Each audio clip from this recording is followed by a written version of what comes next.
atWork Australia would like to acknowledge the traditional custodians of the lands and pay our respect to elders past and present. This podcast is being recorded in the southwest and Western Australia, which is land of the Noongar people. We'd also like to pay our respects and acknowledge the traditional custodians of the lands from wherever you may be listening from.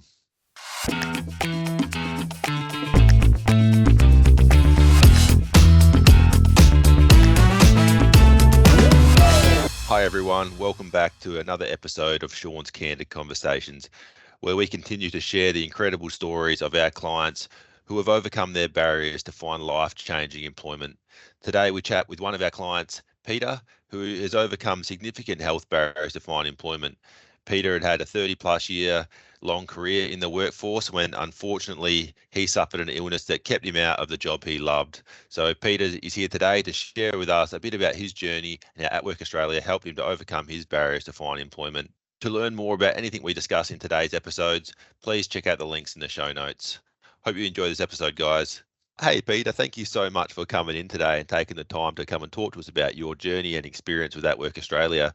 How's your morning been so far? Oh, pretty good. Yeah, the sun's coming out after a bit of fog and overcast, but it's been a good morning. I'm just sort of winding down a bit after a busy week. Yeah, nice one to get the sun's out here today in WA, and we're expecting another warm day, so hopefully that spreads into the weekend. So from a previous conversation, I've learned a little bit about your employment history. You spent 36 years in a career as a nurse. That's a long time in one job. Are you able to tell us a little bit about your experience and career journey as a nurse? Well, I started off at Fairfield Infectious Diseases Hospital as a cleaner. At the time, I was a diesel mechanic, self-employed. I was having a bit of trouble just filling in the gaps. Anyway, I started at Fairfield Hospital in the School of Nursing as a cleaner. I thought, I reckon I could do this job. So I put in a few applications and they accepted me into their intake in 1986. That was February 86. So that was infectious diseases. So at the time, there was AIDS was a thing that was going to kill the world, which it didn't. I worked on the AIDS ward a fair bit because no one else was going to go there. I was more concerned about driving my car to work, to be honest, than actually contracting AIDS or hepatitis or TB or anything else. So that was the start. 3 years at Fairfield Hospital. Later came back home to Ballarat. Spent 18 years again I was in nurse pool most of the time, nurse bank, so working just about everywhere, just about every department of the hospital, nearly every department of the hospital, and then spent 10 years at Ballarat Base Hospital doing much the same thing. And what did you enjoy most about your time working as a nurse? Look, nursing to me, it's the best job in the world and it's the worst job. If you work on someone and they're really crook and they get up and walk out the door, it's the best job in the world. If you see the other things happen, like, a slow death or sometimes even a quick death of a kid, it's the worst job in the world. Yeah, it sounds like them bad days are really bad. I've had a few of my own health concerns over the years and spent some time in hospital, and I have to take my hat off to the nurses because they make the whole experience so much better. A person could be having the worst day of their life, and all it takes is a nurse to come in and crack a smile or trying to take their mind away from what might be going on in their world, and that can make all the difference. You get career nurses, they're only there for the money and their career advancement, and then you get others that are actually there for the people. They're the ones you want looking after you. So you spend a significant period of your working life caring for other people, helping them to be able to overcome their own health concerns. But unfortunately, you've experienced your own health concerns that has now kept you out of the job that you love. Are you able to tell us a little bit about what's happened to you over the last few years? Oh, it's a long story. I'll try and make it quick. I got bitten by a dog about 25 years ago on the leg, and the leg was never the same. About 3 years ago, I developed a blood clot, femoral artery blood clot. I nearly lost my leg, nearly lost my life, in fact. Went gangrene. Going into theatre, they said, we don't know whether we're going to save your leg. We don't know whether you're even going to come out alive. You could have a heart attack, could have a stroke. I said, this was down in Melbourne. I got sent down to Melbourne. I said, look, I'm a Christian. I said to the surgeon and the anaesthetist, I know where I'm going. It doesn't matter. And it's a much better place than Melbourne. They couldn't believe I come out with that after they just said, you might die, you might lose your leg. But that's how I look at it. You always got to look at things from a positive attitude, don't you? And look for the best things about the situation. Worrying usually doesn't get you too far. And what's the recovery process like? What kind of use of your leg do you have at the moment? It's fairly good. I don't have a whole lot of feeling in it, but earlier this year I was struggling to have a shower. Now I'm, done a bit of volunteer work to toughen up a bit, and got put onto atWork Australia, and not doing too bad really. I was going to say, after this, the journey you've been on after spending 36 years in the workforce, and then to have this happen, then you're still keen and motivated to return to work. How did atWork Australia help you to get back into the workplace? First thing is hope. That's the first thing. I thought I was on the scrap heap. I'm 62, nearly 63. atWork Australia decided to recycle me. That was a big plus for me. One thing that they've done that has been outstanding for me, I wouldn't say I'm computer illiterate, but I'm not far off it. Taylor has been absolutely brilliant. I'm not connected to the internet at home. I've barely got a phone connection, let alone an internet connection.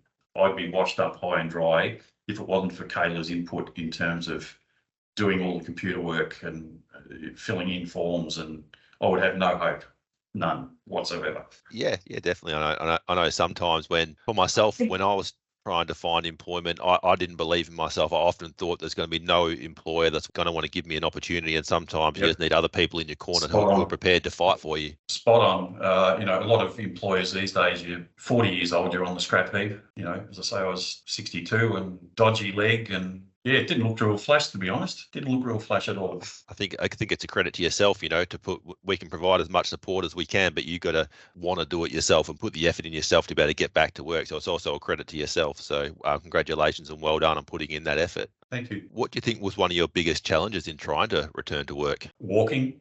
Standing up for any length of time. It certainly wasn't a brain issue or a heart issue. It was a physical leg issue. And that can sometimes be difficult, when your brain's telling you, and mentally you're going, I can do this, but your body's letting you down. That must have been quite frustrating at times. Yeah, it was a bit, but then, I kind of think, going back to what I said before, I think just got to ride it out. Patience is a virtue. I know sometimes, and I've faced challenges in life when trying to find work or things didn't quite go my way. I always compare it back to the time when I originally lost my vision. I go, all right, I got through that, so now I can get through this. It's not the worst day I've ever had. So you find the strength and you keep moving forward. Yeah, you work with what you got. Yep. Yeah, exactly. And can you tell us a bit about the job where you're working now? Well, it's with Australia Post. I'm actually working for one of the contractors for Australia Post. It's a roadside delivery, rural delivery around the Ross Creek area. It's southwest here from Ballarat. Beautiful area. I come from that area. So, parcels, letters, and a little bit of PR at times too, as kids come out with their dog and, all excited because the posties here, and, you have people that come out and have a bit of a yak with you, for a little while, and it's a good job. Enjoy the interaction. So what do you enjoy most about your job? They have enough trust in me to actually go out and do the job. They know I'm not off sleeping in the bush or something like that, and they know that I'm putting in a pretty fair effort. So I don't have to have a boss breathing over my shoulder all the time. That's a big plus. That hasn't happened before. And even in terms of your times, they're a little bit more flexible where, say in nursing, it's 10 o'clock, I've got to give the drugs right now, and I've only got half an hour, and I've got to, whereas they're a little bit more flexible with your times, and they have to be, because all sorts of things can happen, in terms of, you get a grader on the road that's, grading the road, and you've got to stop for them, and you've got to, all sorts of hold-ups can happen.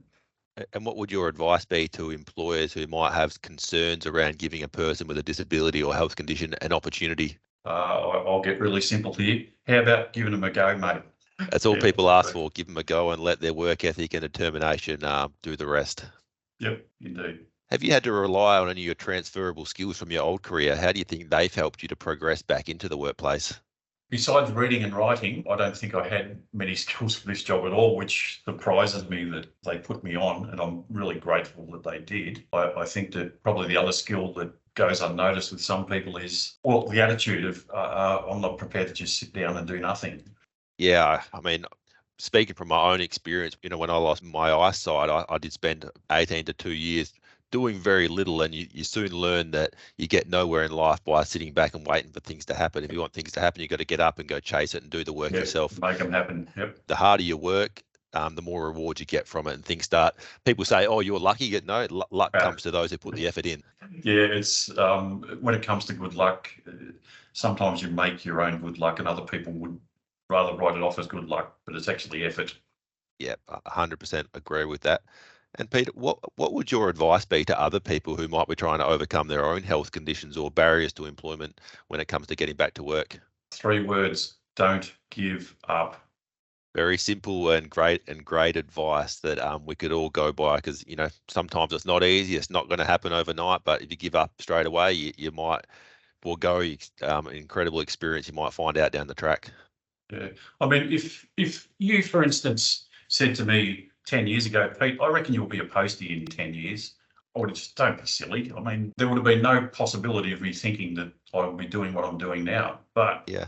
because of this organisation, they have contacts and they can see your skill base and match up areas that I would never have thought possible. Well, sometimes you need an outsider's perspective to be able to see what you're capable of. Yeah, A indeed. lot of people think that about themselves. Are very narrow-minded and think, I can only do this because that's what I've always done in the past. And you need another set of eyes and go, oh, how about you think about this? These skills can relate to this. And just give it a go. And just by trying something, you never know what could come from it. Yeah, it's a bit like in nursing, we used to often talk about objective versus subjective. So in this case, I was a bit subjective, thinking I can only do A, B, and C, where atWork Australia were looking at me more objectively rather than, well, he can do A, B, and C, but he could probably do C, D, F, and G as well. Yeah. Exactly. It's looking at the positives and what you can do, and then also finding the right employer that's willing to put the supports in place to support you on your new journey as well. So sounds like you've found a very supportive employer who supported you back into the workplace. Yeah, and I'm really thankful for him, and I've told him that. I'm thankful that he gave me a go where there'd be plenty of other employers that wouldn't, and no, I'm quite thankful that he's done that. Fantastic. And what's next for you? Looking forward ahead, do you have any exciting plans? Are you happy doing what you're doing? No, life's going pretty well for me at the moment. We're sort of between work and a bit of volunteer work. I'm working for a local food bank here. It's called Soul Food. It's run by the Seventh-day Adventist Church up in Wendouree. Good to hear. Good to hear things are going well for you. I'm glad Kayla's been able to be here to support you through that process and make it a positive experience with atWork Australia. Thank you very much for coming in and having a chat. Is there anything else you'd like to add? If anyone's out there and sees this interview, don't give up and have a listen to people that have got a little bit of perspective outside of your own. Thanks everybody for listening. I hope you enjoyed learning about Peter's incredible journey back to employment. He really does show that with the right mindset and determination, you can overcome your barriers to find life-changing employment, just like Peter has. And remember, guys, to keep up with our latest episodes of Shaun's Candid Conversations, please give us a follow on whatever platform you stream your podcast from. Take care, everyone, and chat to you all soon.